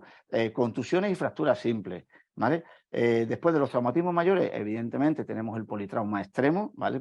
El gran politraumatizado. Hay TC, se ha reportado que hay dentro de los TC leves, moderados y graves. Amputaciones, el manejo de las amputaciones en estos casos, evidentemente un miembro amputado aquí no se va a reimplantar. Tenéis que tener en cuenta, nosotros tenemos que cambiar el chip asistencial de nuestros países de procedencia. ¿Por qué? Porque van a ir a estructuras donde van a tener una asistencia sanitaria muy limitada. En Haití, ¿vale? En Haití, cuando fue el terremoto de Haití, se hacía cirugía de control de daño. La cirugía de control de daño es, en estos casos, no hay reimplante de extremidades. Es amputación, muñón, evitar infección y el siguiente. ¿Por qué? Porque los medios son limitados. Son tanto limitados en personal como limitados en recursos en sí, ¿vale? Entonces, esa es la realidad. Después hay muchísimos traumas torácicos, trauma abdominal, los objetos enclavados, que es muy importante. Por eso es importante el trabajar con equipos de rescate. Una figura que en esta expedición Bomberos de Zaragoza hizo, que yo considero un ejemplo a valorar, ¿vale? Porque a valorar y quizás a seguir, es ir con los rescatadores, ¿vale? Personal sanitario. Estamos hablando, fueron 2 enfermeros. ¿Por qué? Porque en un objeto enclavado, ¿vale? Pues a lo mejor hay que fijarlo, hay que hacer una serie de cosas, analgesia al paciente, ¿vale? Para limitar el daño que se le pueda hacer. Y después, una de las patologías más frecuentes, fijaros, un 40% de los supervivientes rescatados en el edificio colapsado han tenido un síndrome de aplastamiento. Yo me voy a centrar un poco en el síndrome de aplastamiento porque, si os fijáis en el porcentaje, es muy significativo, pero no solo en la fase inicial. Una vez que los han rescatado y han terminado en el hospital, muchos pacientes han desarrollado este síndrome. Bueno, El síndrome de aplastamiento, quiero recordar, ¿vale? Yo sé que lo sabéis, pero bueno, recordaros que ocurre cuando una extremidad, ¿vale? Una extremidad muscular ha estado atrapada durante mínimo de 4 horas. Si revisáis bibliografía, pone de 4 a 6 horas. Pero ¿cuánto tiempo nosotros tardamos en llegar a una situación de estas características? Más de 4 horas. Es decir, persona que quede atrapada en una estructura colapsada, con una extremidad atrapada, cuando lleguemos nosotros, va a desarrollar un síndrome de aplastamiento que puede ser agudo o subagudo, ¿vale? El síndrome de aplastamiento es un síndrome tóxico. Es un síndrome tóxico porque se produce la muerte de nuestra musculatura, de nuestras fibras musculares, y liberan sustancias que cuando están en exceso son tóxicas. Hay muchas sustancias, pero la más tóxica, ¿vale?, va a ser la mioglobina, que es nefrotóxica. La mioglobina lo que hace es reaccionar a nivel del riñón, ¿vale? Y lo que provoca es una insuficiencia renal. Y el otro gran tóxico es el potasio, que es un cardiotóxico. El potasio es el enemigo del ritmo cardíaco, produce arritmias y alta mortalidad. Fijaros, van de la mano, son un matrimonio el potasio y la mioglobina. Nuestro cuerpo en condiciones normales, el exceso de potasio, ¿vale?, lo puede eliminar por vía renal. Si la mioglobina atasca el riñón y no podemos eliminar ese exceso de potasio, aumenta muchísimo más y aumenta el riesgo de mortalidad, ¿vale? Esta toxicidad ocurre cuando los rescatadores van a liberar a la persona. Por eso, vuelvo a insistir que creo que es muy buena forma de trabajo que con los equipos de rescate vaya un sanitario, ¿vale? ¿Por qué? Porque hay que hacer una serie de cosas con los pacientes para que no tengan este síndrome de toxicidad, ¿vale? El manejo empieza antes de la liberación de la extremidad y tras la liberación. Ese es el manejo preliberación y el manejo posliberación. Con respecto, voy a decir 4 cosas. ¿Qué objetivo tenemos que tener antes de la liberación? Que el paciente orine. Que el paciente orine. Si consigues que orine, ¿vale?, la mioglobina no va a obstruir ese riñón. Estos son objetivos en condiciones normales, de 100 a 200 mililitros hora, que orine y que la orina sea clara, ¿vale? En esos momentos a lo mejor no podemos cuantificar la orina, pero podemos ver el color. Una orina oscura quiere decir que hay mucha mioglobina y hay poco líquido. Hay que aumentar la diuresis. Y esto se consigue con una diuresis forzada alcalina, ¿vale? Con respecto a mientras hacemos todo esto, debemos realizar una monitorización cardíaca, porque es lo que nos va a avisar. Si no tenemos un analizador, que no lo vamos a tener, nos va a avisar de que el potasio está subiendo. Acordaros que cuando las ondas T están picudas, el pico de la montaña es que el potasio está en niveles de cardiotoxicidad. Y con respecto al uso del torniquete previo a la liberación, está recomendado en la raíz del miembro justo antes de la liberación, para que todo ese exceso de potasio y todo exceso de mioglobina no vaya en gran volumen a nuestro riñón ni a nuestro corazón. Con respecto a la diuresis forzada alcalina, bueno, esto es un recordatorio, ¿vale? Está recomendada que durante la primera hora conseguir administrar 1.500 mililitros de cristaloides, suero fisiológico, ¿vale?, con 90 bicarbonatos. Para el bicarbonato evita que precipite la mioglobina. Y posteriormente, una vez que administramos 1.500 mililitros, ¿vale?, vamos dando cada 500 mililitros cada hora de suero, alternando suero fisiológico con soluciones glucosadas, ¿vale? Veis que también está el manitol. El manitol es un diurético osmótico que va a facilitar, estimula la orina, que orinemos mucho más para evitar esa cardiotoxicidad. Después, en la fase posliberación, ¿vale?, hay que liberar el torniquete progresivamente, poco a poco, y nos fijamos en el electro. Liberamos torniquete, que empiezan a aparecer otra vez las ondas T picudas, volvemos a apretar el torniquete, ¿vale?, para conseguir una diuresis de entre 90 y 100 mililitros hora, y continuamos con la diuresis alcalina. Y por último, en la fase de recuperación, no menos importante, porque puede ser que nosotros lleguemos en esa fase y debemos intentar saber a qué nos podemos enfrentar. Pues fijaros, lo más importante son las infecciones, por las heridas infectadas que no han sido bien tratadas, bien limpiadas, bien suturadas. La ingesta de alimentos, la gente pasa hambre, y cuando tú tienes hambre, comes lo que sea, alimentos contaminados, alimentos caducados. Mirad, con respecto al agua contaminada, en un artículo sobre Haití, ¿vale?, la mortalidad infantil después del terremoto aumentó por un brote de cólera y sobre todo en población infantil. Tú tienes sed y bebes agua. Es lo mismo que los balseros que vienen por el mar. Cuando tienen sed, beben agua salada y mueren por deshidratación. La desnutrición, la deshidratación y la patología ambiental. Cuidado con la hipotermia y cuidado con la patología del calor. Y con esto, compañeros y compañeras, doy por concluido mi presentación. Muchísimas gracias, Lázaro. Realmente has dado un punto profesional, sanitario, que nos ha aumentado la autoestima a este nivel de que realmente lo que nos vamos a encontrar en un siniestro, muchas veces aquí estamos esperando salvar personas, pero no hay que olvidar esa patología que nos vamos a encontrar. No solo es salvar número de personas, sino que encima las podamos salvar con una cierta calidad, ¿no? Muchísimas gracias. A continuación, mis compañeras Marta Gasca Carceller y Leticia Villuendas Bazán, ambas enfermeras de la asistencia médica del Servicio contra Incendios de Salvamento y Protección Civil del Ayuntamiento de Zaragoza, van a presentar la última ponencia de la tarde con el título de La respuesta sanitaria en el terremoto de Turquía, experiencias, obstáculos y estrategias para esta atención en situaciones de emergencia. Cuando queráis, compañeras. Hola, buenas tardes. Pues como bien ha dicho Carlos, somos Marta y Leticia, enfermeras del Servicio contra Incendios de Salvamento y Protección Civil de Zaragoza. Y bueno,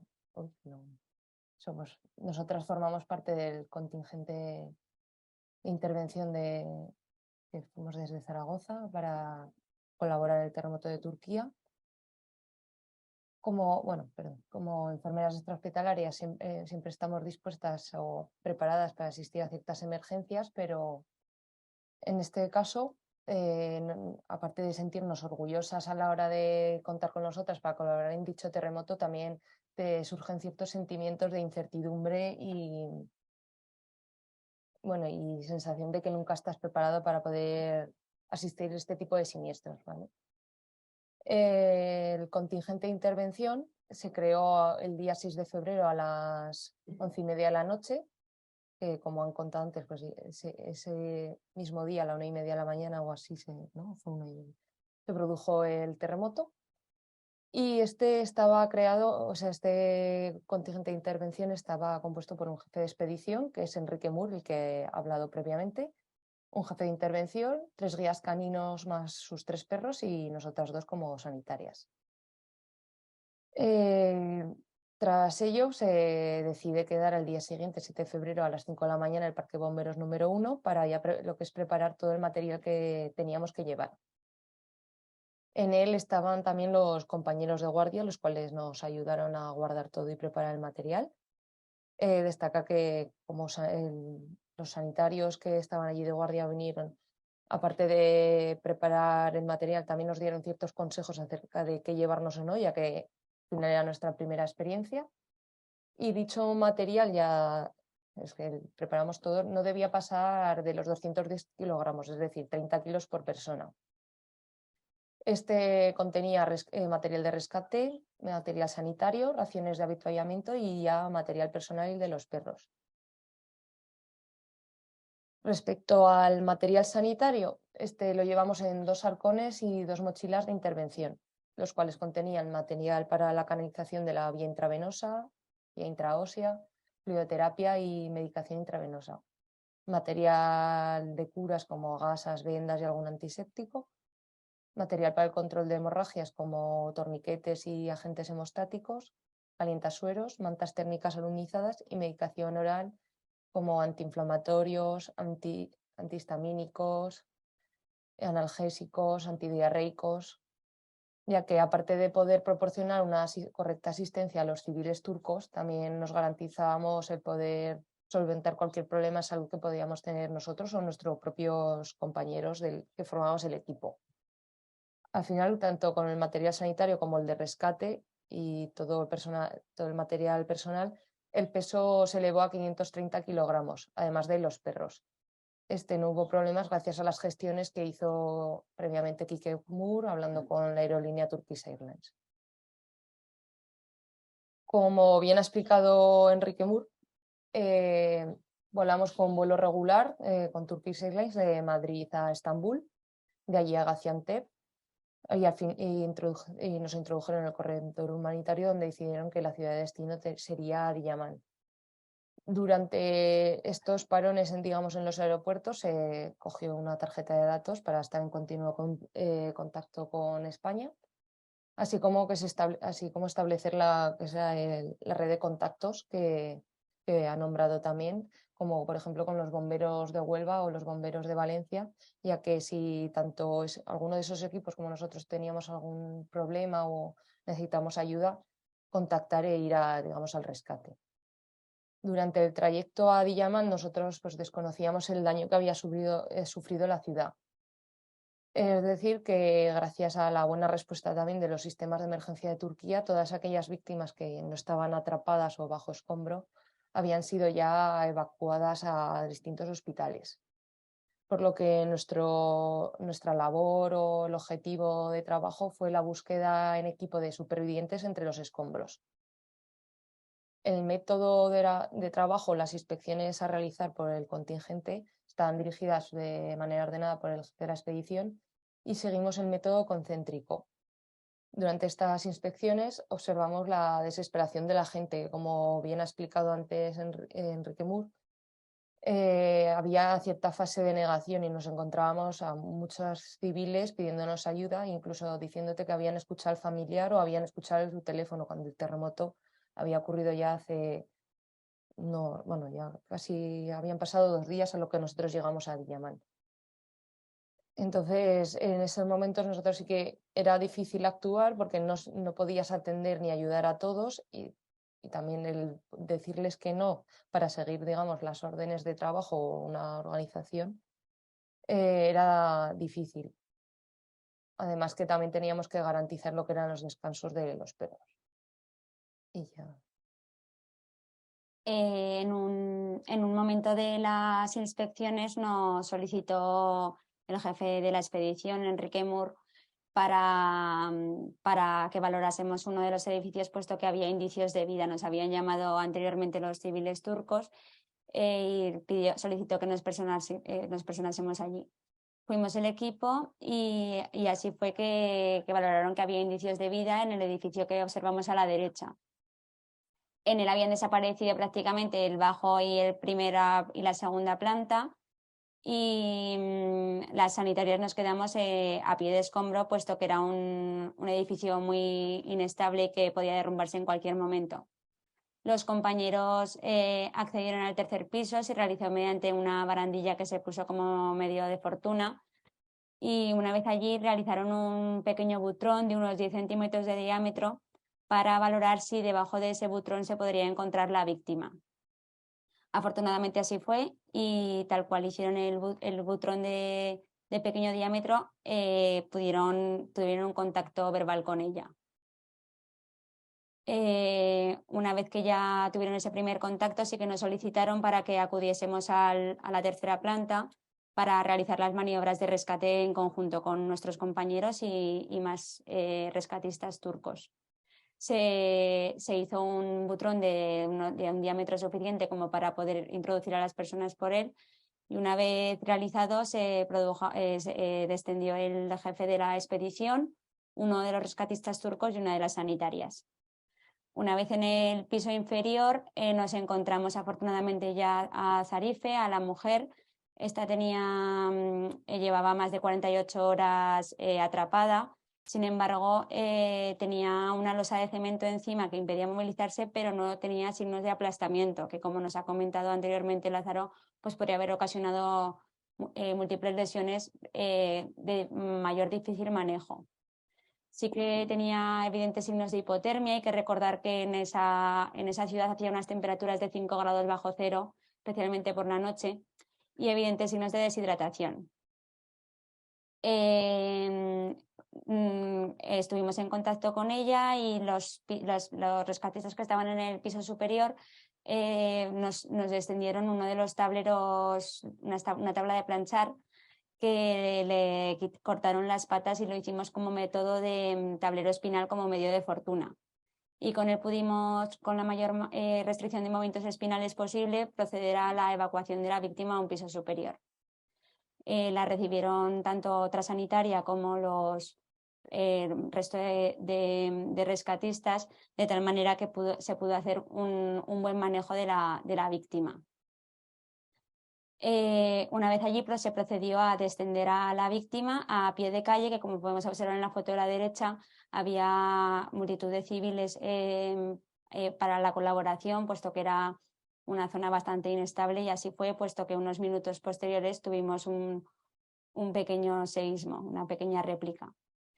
Y se encontraba también a pie de calle una ambulancia que se solicitaba siempre por parte de lo solicitaba la comunidad turca cada vez que había algún indicio de vida. Aquí quiero incidir también que nosotras íbamos en un primer momento como equipo de primera respuesta, y parece ser que lo que íbamos a hacer era tareas de atención sanitaria meramente técnicas.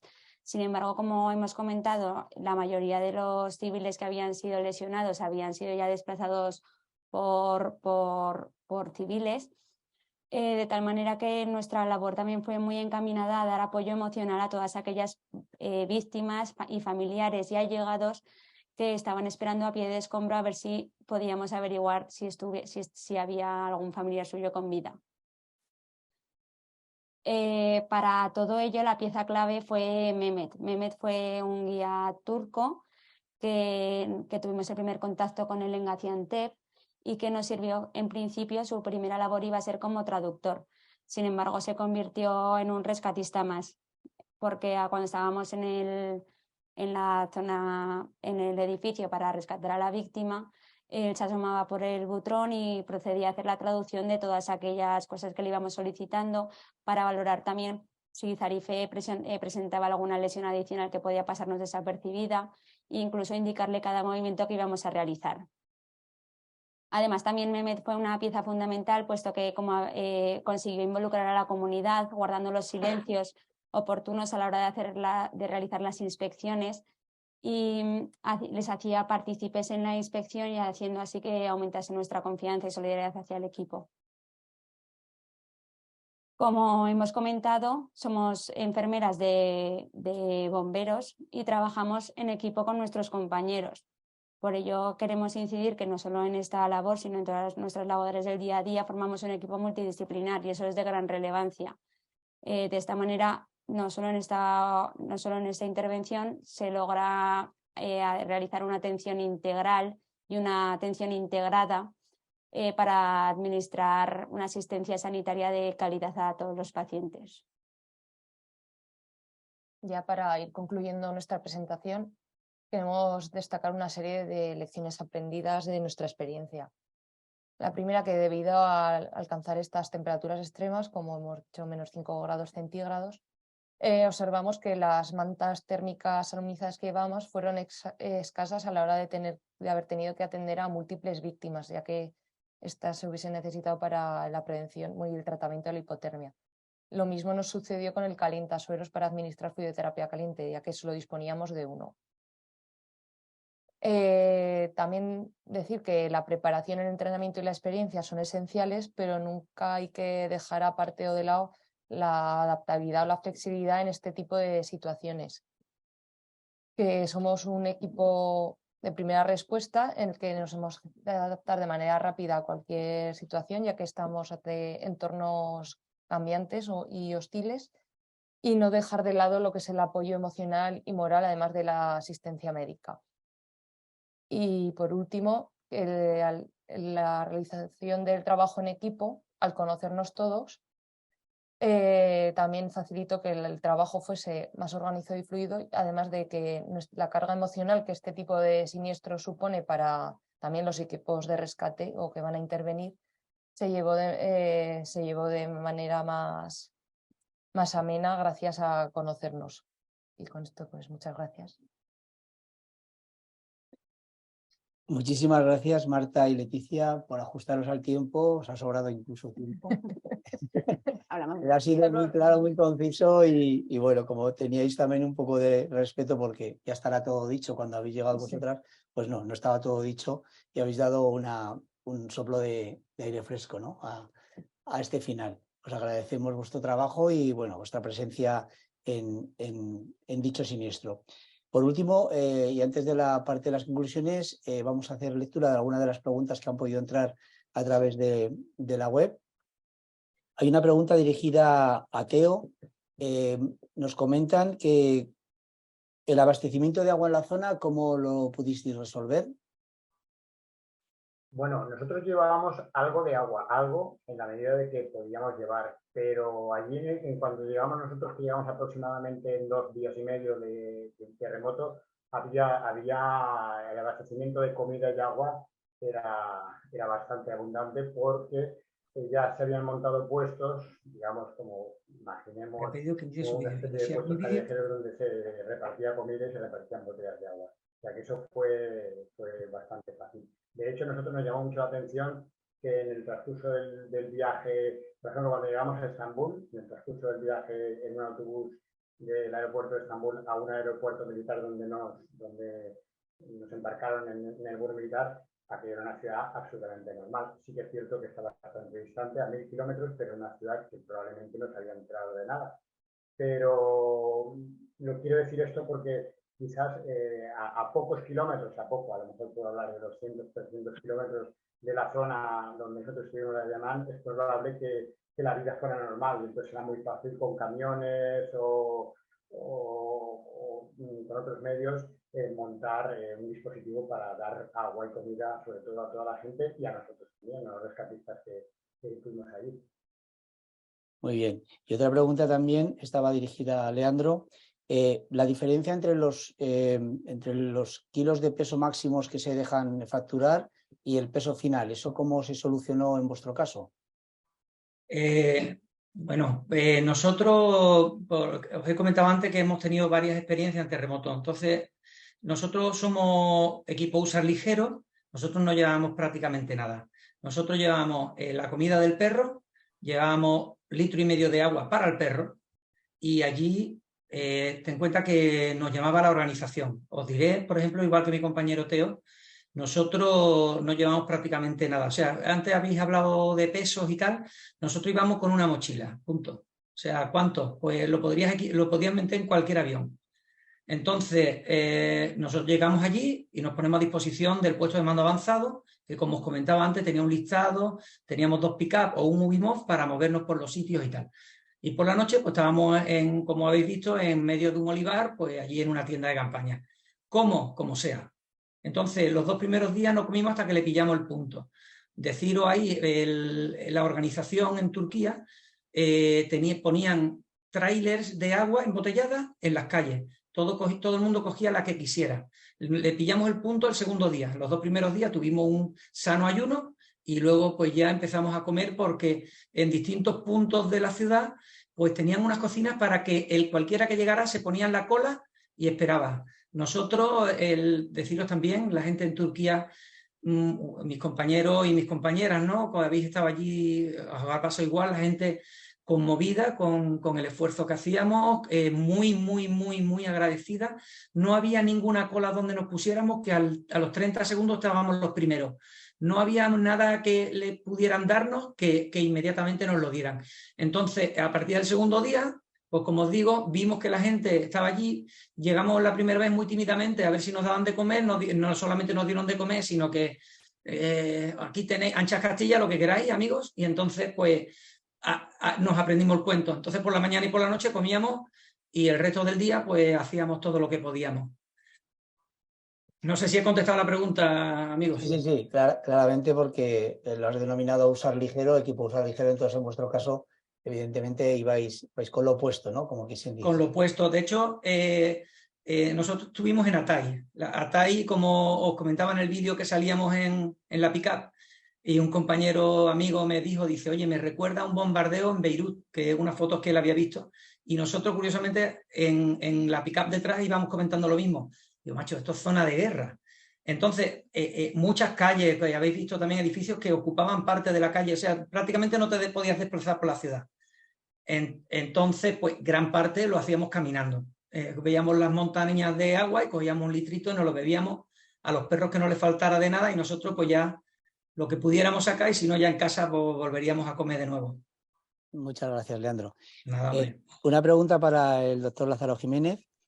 Debe ser alguien que te conoce mucho, porque pero hay cosas que nos podemos enterar. Con tu experiencia militar, ¿ves muchas diferencias en las respuestas en estas emergencias en el ambiente civil, tanto USAR como ONGs, con el ambiente militar, sobre todo en la fase aguda?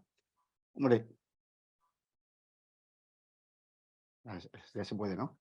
Hola, pues bueno, sí hay, evidentemente hay diferencias, pero no hay diferencia en cuanto al personal, a la formación, sino yo creo que a los recursos de disponibilidad.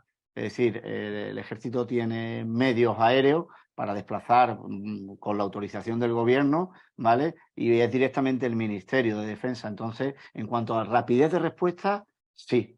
Sí, evidentemente, sí hay diferencia, pero no porque los recursos civiles no estén preparados, es que no tienen, dependen de que alguien los desplace, ¿vale? Yo diferencia, hombre, es la única que veo. A nivel asistencial es lo mismo, ¿vale? Tiene los medios, quizás más medios porque el transporte aéreo te lo permite, no tenemos problemas de carga, no había problemas de carga cuando vas en un medio propio. Y esa es la mayor diferencia. El resto, las condiciones extremas para todos son iguales, el hambre es para todos iguales, porque si tú llevas raciones de previsión y tienes compañeros o población civil que no tiene comida, tú la compartes. Entonces, al final pasa como ha dicho Leandro, ¿no? No es una prioridad. La prioridad no eres tú, es ayudar a las personas. Muchas gracias. Una pregunta doble para Marta y Leti. La primera es, ¿repetiríais esta experiencia? Sí, yo sí. Sí, sin duda, porque como sanitarias que somos, supongo que siempre estás un poco dispuesto a ir a estos siniestros, a estos tipos de siniestros. Es más, creo que la totalidad de nuestros compañeros siempre nos han recalcado que son ellos los que les gustaría haber estado allí. Sí. Y pese a que es una situación emocionalmente dura y traumática y que puede ser que, pues, que te deje huella, siempre, desde que empezamos en esta labor, siempre intentas llevarte la parte buena de estos siniestros, si la puedes llegar a tener, de haber intentado colaborar y quedarte con lo que has podido hacer que estaba en tu mano. Y yo repetiría sin duda, Sí, yo creo que siempre lo hemos hablado. Sí. Sí, pues además habéis contestado a la segunda pregunta que os iban a hacer, que dice, ahora en frío, ¿cuál es el sentimiento de emoción? ¿No? Lo habéis reflejado también como muy Sí. claramente, ¿no? Sí. Esa sería la idea. Alguien pregunta que también si en vuestro caso, claro, manejabais mucho el apoyo emocional hacia los demás y cómo llevabais el trabajo emocional en el equipo también como sanitarios, porque siempre echan una mano, ¿no? Como tenemos unos sanitarios cerca, pues les preguntamos, esa labor, ¿cómo la lleváis? ¿Cómo la llevasteis?